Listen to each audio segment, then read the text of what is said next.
Chess friends, how are you?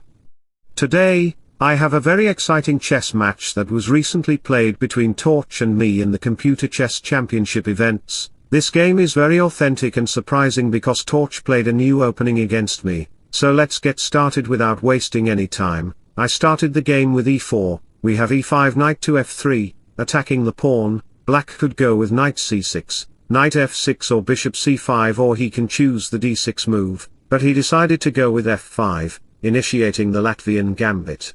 In this central structure, some of you might be tempted to capture the pawn on f5, which looks very natural, but black can strike by playing e4, forcing your knight to move. From here, black should go with knight f6, however, if black ever dares to play d6 to kick out the knight and open up the bishop line, white can strike immediately by playing queen h5 check. With the invasion of the queen to f7, black must block the attack by playing g6. Here, white can play the cunning move, not knight takes g6, but f takes g6, attacking the pawn with the discovered attack, or, the stronger move you have is to play g7, black's position will be busted and devastated. This chess trap is often used by many chess masters, but in this position, as I mentioned, instead of playing d6, black can respond with knight f6, supporting the pawn on e4. After knight c3, d5 will come to stabilize the structure, then white can play the incredible move, g4, initiating the kingside attack with g5, black can even respond with d4, counter-attacking white. But this did not happen in the game. With the queen d5 can ruin your position. The game would continue like this if I dared to capture the pawn on f5.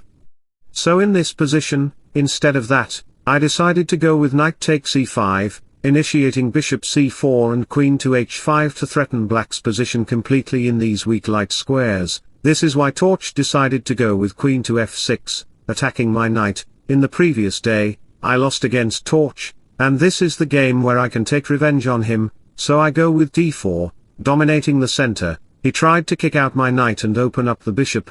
After my knight moved, he captured the pawn, providing an open diagonal for the bishop. With queen g6, it will pressurize the pawn, and by playing knight f6 and castling, it will open the f-file for black's use. This is why I decided to go with knight e3, defensively protecting the g4 square and also the g2 pawn. That's my strategy. Torch decided to play with more flexibility, c6, trying to protect the d5 and b5 squares. He has natural looking moves on these squares. And friends, if you are enjoying my game, don't forget to like my content because these contents are very intellectual, and I have to work very hard on them. Anyway, we have bishop c4, with the idea of castling and pushing the pawn to f3 to open up the f-file. This is my strategy in the middle game. Also, he plays d5 to build a strong pawn chain on the queen side from the center. A couple of moves later, I invade black's structure by playing c4, attacking the d5 pawn with 3 pieces. You can see that this position is very difficult for black to handle, but Torch is the number 2 chess engine in the world, which is why he responded with queen g6. At this juncture, some of you might even be tempted to capture the pawn on c4, however, after I capture the pawn, it will put pressure on the bishop, and the bishop has no retreating square except one. As the bishop moves back to c7, I can castle, and you can see that my bishop is controlling the diagonal. My knight is creating a vulnerable situation in the central squares. Even rook e1 can come to ruin your position. Black's kingside, as it is located in the middle of the board, will be completely burdened. This is why, at this juncture, when the bishop is under attack, some may think of playing knight e7, then I can respond with queen h5 check. As the knight blocks, the bishop can come to g5 to ruin your queen's position. You can see that your position is just completely weakened and destructive, as the bishop line will be opened. After a few moves, when the bishop goes to e7 to give some space for the queen, my knight can join on e5. Dominating and sieging the diagonal leaves the queen out to f5, followed by bishop f7 check. After the king moves, I can initiate a heavy attack by playing knight takes g6 check. The pawn cannot capture because the rook will be hanging. Also, if you capture my bishop, I will capture your rook with a check, creating a discovered check. This position is completely destructive for you, and I will win the game very quickly. So, Let me inspire you by share a beautiful quote. Do not let the behavior of others destroy your inner peace. Returning to the position, we saw that d takes c4 is not possible, which is why Torch played the best move, queen g6, although the pawn on d5 is targeted by many pieces. Black's main idea is to bring out the knight and castle to open the file for the rook. It also puts pressure on the g2 pawn, which is only guarded by the knight on e3. After a couple of moves, when I capture the pawn on d5, it is well protected by my 3 pieces. Many of you might be tempted to capture the pawn on d5. Let me show you the variation, then I can play the stunning move, which will make you stumble, knight to b5, attacking the bishop. The bishop has literally no retreating square. As the bishop moves to f4, knight takes d5 will ruin your position as it threatens to come into c7. After capture and recapture happen on the board, you can see that knight to c7 is a big threat after I capture your bishop on f4. Even if you dare to capture my bishop, I can easily recapture it, and my queen will seize this file with the bishop attacked by the queen. The light square bishop is controlling many crucial squares. The king is located in the center of the board, and this position will be just over for you. Returning to the position, we discovered that still, you cannot capture the pawn on d5. This unfolds my strategy and tactics in the middle game. This is why Torch played a very surprising move, short side castle.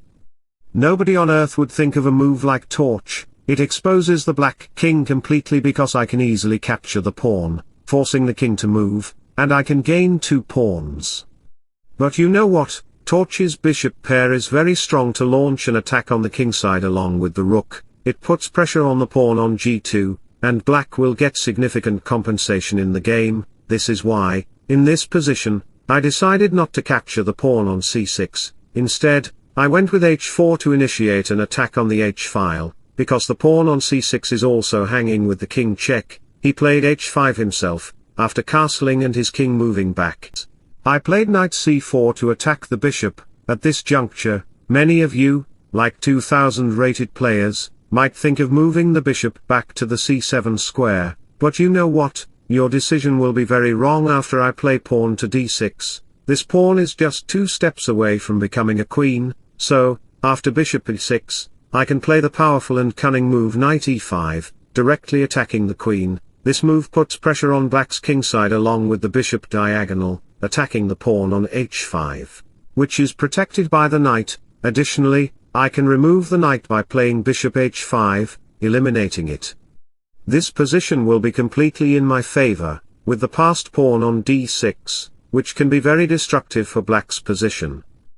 Returning to the position, instead of moving back the bishop, Torch played the more authentic move knight to g4. This move is very cool and reliable, simultaneously protecting the bishop and putting pressure on the f2 pawn with 2 pieces. This is why, after my bishop moves, his bishop comes to h2, forcing my king to move, and he picks up the pawn on f2. Knight takes f2 is not possible because I can capture his bishop, even though he can capture my queen on d1.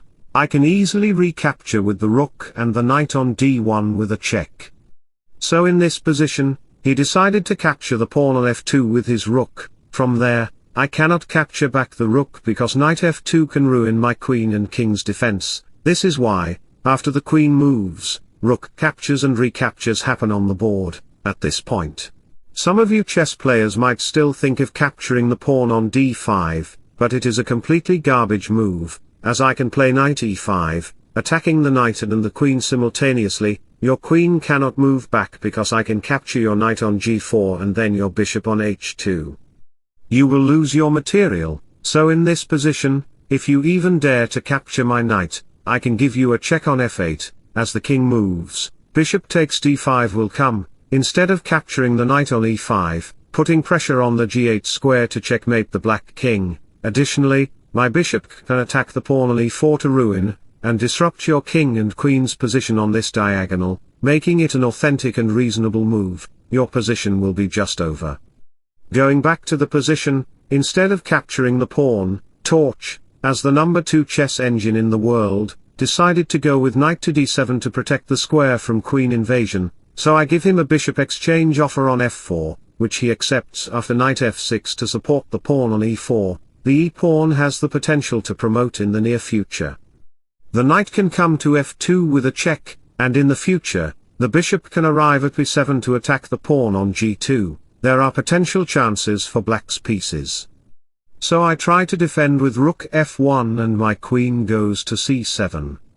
Maybe I want to push my pawn on d5 if I get the opportunity. At the present moment, you cannot capture my pawn on d5 because my knight can arrive at d5, providing an open file and space for the rook. After the bishop moves and I capture the pawn, we have rook to f8 for a combat with my rook on f1. I play queen b4, attacking the black rook.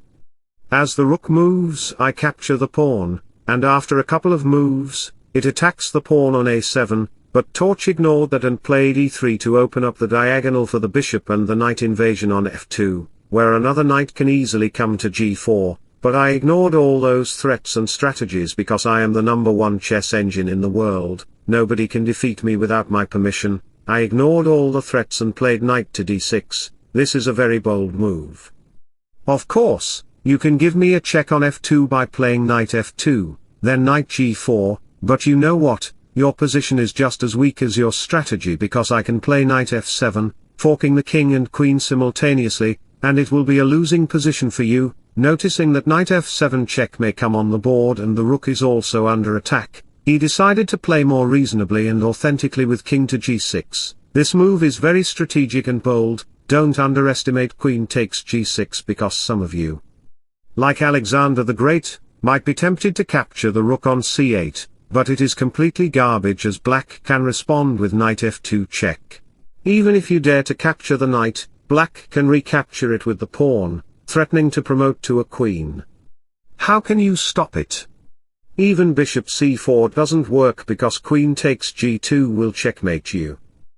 In this position, even if you dare to move the king right away, queen takes g2 still comes and ruins your position completely. So, in this position, we see that queen takes g6 is preparing for the checkmate on the g2 square by the knight's invasion on f2. This is why I decided to play queen f5, as it is the only move to safeguard the position by exchanging the queens. Your rook is still under attack, so after the rook moves to b8, it puts pressure on the bishop and prepares to push the e-pawn.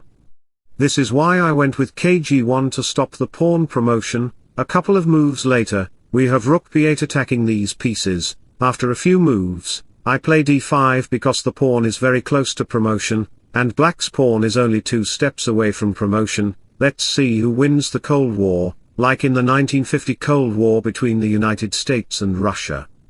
After the bishop moves and my knight reaches the e2 square, it becomes evident that it wants to go to a5 to disrupt your structure. A couple of moves later, knight b7 attacks the rook, but he counterattacks with knight to g8. As the rook maneuver happens on the board, we have d6 followed by knight g3 and rook c3 to put pressure on the pawn on e3, to safeguard the pawn. Black has only one way, knight to g4, but this is a complete rubbish move as I can play rook c7, putting pressure on the bishop. Even knight f6 can't protect the bishop because knight c5 will put pressure on it, and as the bishop moves, I can easily capture it. After recapture, king f1 will come to stop the pawn promotion because my pawn will promote first, so after d7 happens on the board, followed by f4 and knight to e6 attacking the rook and threatening to promote the pawn on d8, it is completely winning for me. I will win the game by capturing your material. So, let me make a wonderful quote for you. Just remember, you can do anything you set your mind to, but it takes action, perseverance and facing your fears. Returning to the position, we see that knight to g4 is not viable to protect the pawn, which is why after rook c8, sacrificing the pawn on e3, we have a check, and the knight comes to g4. A couple of moves later, we have rook d3 to energize the d6 pawn. After a few more moves, we have knight to c5, followed by bishop g4 and e7, king to f2, and rook takes a7. As the bishop moves back to b5 to attack the pawn, I respond with a4. As the rook checks on the board, black immediately captures the pawn on d7 with his bishop. You can see that the bishop is under attack, but this bishop sacrifice is very strategic and tactical. a masterful play by Torch, as he is a magician of chess tactics. You cannot capture the bishop, because knight to f5 check will come, and if you dare to play king h3, then rook h1 will be a checkmate. In the previous variation, if you ever dare to play king h2, then knight e5 will come with a brave attack, invading g4 and completely disrupting your king's position. There is a potential chance that the game might end in a draw, so, instead of capturing the bishop, I capture the knight on f7, as the knight check happens on f5, bishop c6 follows, and you can see that both sides have equal materials. However, I have two connected passed pawns. This game is completely winning for me. After the bishop exchanges on e4, we have rook f1, a couple of moves later, we have king g8, knight to e7 check, and the king is disrupted. The king cannot go to these squares because of knight g6, I will win your rook, so after the king moves out, I pick up your rook very easily. A couple of moves later, I push my pawns on the a and b files, leading to checkmate with knight f3. What a beautiful game.